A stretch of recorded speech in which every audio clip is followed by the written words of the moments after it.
The next concept is called the lights are on. And what I want you to think about, this applies equally to those times when you have the microphone in a meeting, to those times when someone else is speaking or something else is going on. So imagine, if you can, that when you're in mock trial, when you're in a trial setting, that there's a separate camera that's just on you that projects you throughout. It's sort of like there's action that's all over the courtroom, the judge is talking, the jury's moving, the opponent's up doing cross-examination, but there's one camera that's reserved for you. And if you think about that camera and what you want it to reflect, what you want it to project after the trial, you want it to show a professional throughout. So it's easy when you're thinking about the jury address, the opening statement, or the witness examination when you're on cross-examination, that camera is going to be on you, and so is the attention of the rest of the room, we hope. But imagine if it's something else is going on. What should the lights are on? What should that camera centered on you depict? It should depict, I'll submit to you, a professional at all times. It should depict someone that's been there before. There should be no big movements. There should be no eye rolls. There should be no furious scribbling. There should be no panicked looks.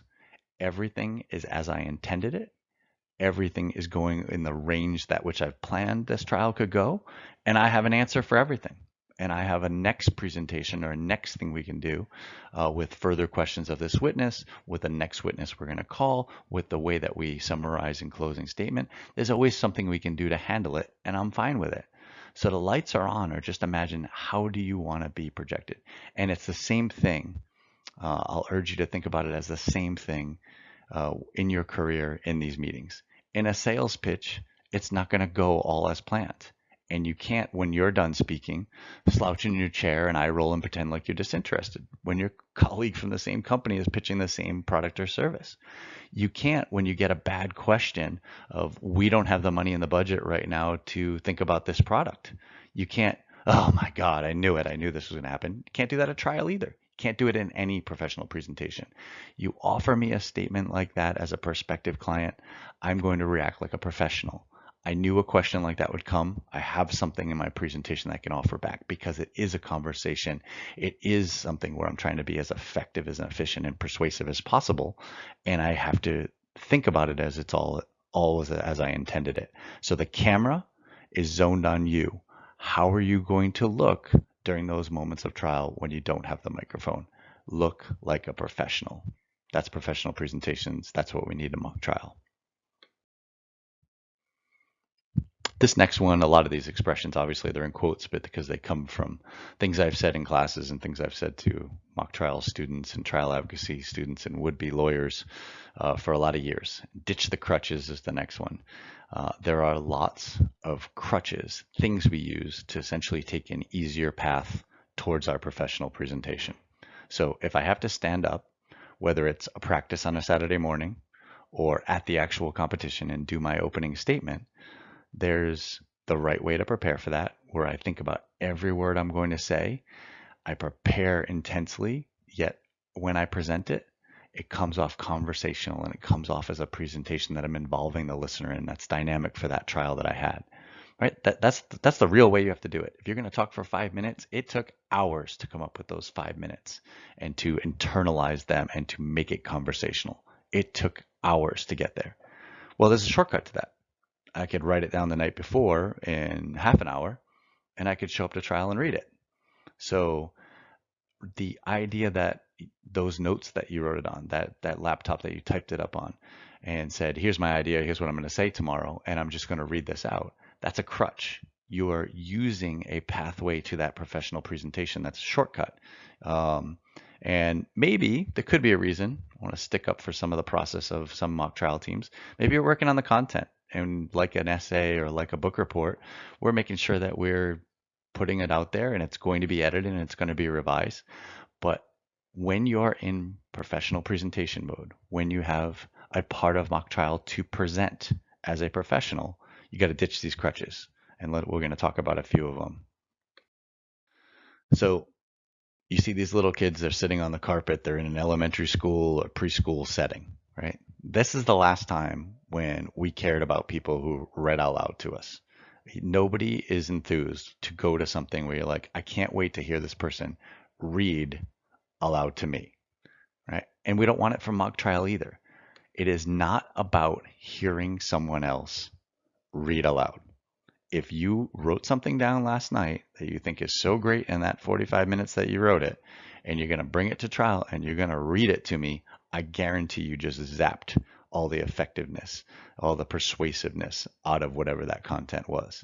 If you really care about that content and you think that content's going to carry the day, this is the argument that's going to win at trial, this is the sales pitch that's going to get it done for these particular clients, then spend the time with it to internalize what you want to say and then talk to the audience, talk to the jury, make it conversational. Don't worry about hitting every word. Hit the broad brush ideas, hit the big concepts, and do it in a way that is practiced, that is that you've worked on, but that is not memorized and certainly not reading aloud. The second one has to do with your eyes. I mean, we all have sort of tells. It's like poker. How do I know that this is not going well? How do I know that I've reached a part of my professional presentation where I can't remember where I was going, or I got thrown off by the questions, or maybe I'm just all out flustered because I didn't anticipate some things that were happening here, and I can't maintain the lights are on focus to say that I did. Well, one of those key tells is in your eyes. There's always an audience, there's always someone that you're focused on during a professional presentation. Who are you talking to? If it's that setting around a conference room, well, the other people around the conference room, you're probably engaged in some pointed eye contact this way to deliver one point, and then hitting the other side of the room to talk to that side with the next point, right? The same thing with a jury. I might talk to the upper right-hand quadrant of the jury for my first couple of sentences of an opening statement, and then I'll make sure to attend to the people in the lower jury. And as long as you are focused, and as long as you have eye contact with people who are among your audience, even if you're not looking straight at someone in that audience, they know that you are taking care of someone, taking care of a listener, and you're going to be back to them. So that's what eye contact and spreading around eye contact is about. So that's the way it can work well. And it's, of course, tougher on telephonic conferences, of course, tougher on video. But the idea of making sure, hey, I'm going to try to be engaged with the camera like I am now as much as possible so you can know I care about you as a listener. I'm trying to teach you something, and I want to attend to that. So I'm going to do so with my eye contact.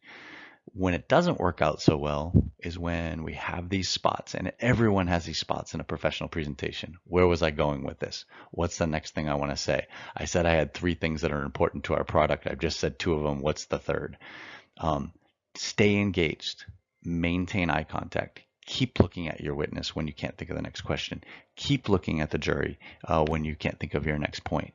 Because as soon as you head to your shoes with your eyes or look for divine inspiration up at the ceiling, you're essentially admitting that I have a crutch here. I have a tell. I'm gonna look elsewhere and hope that it works out for me. Or God forbid, if you were reading out loud, your eyes are gonna hit that paper again and again and again. And not only are you gonna project that you are in fact reading this, you can't even remember what you wrote the night before. So you in fact have to keep looking at it all the time. Instead, sure, there's people that use notes in trial. Real lawyers use notes all the time. But the effective presenters, the effective trial advocates, for instance, are not going to those notes until they need a trigger to hit it, come back and continue talking to their audience, to be conversational, to be engaged. That's the goal. So think about where your eyes, think about your audience, and think no one wants to hear reading aloud. Lose those crutches. Anything that makes delivering this presentation easier, like having notes in front of you and reading them, also makes the presentation worse. It makes the presentation less appealing to the listener. You want to be more appealing to the listener. You want them to stay tuned. You want them to be persuaded. You want them to be compelled to act in your favor. And it's the same thing for all those presentations that you'll have as a professional in life.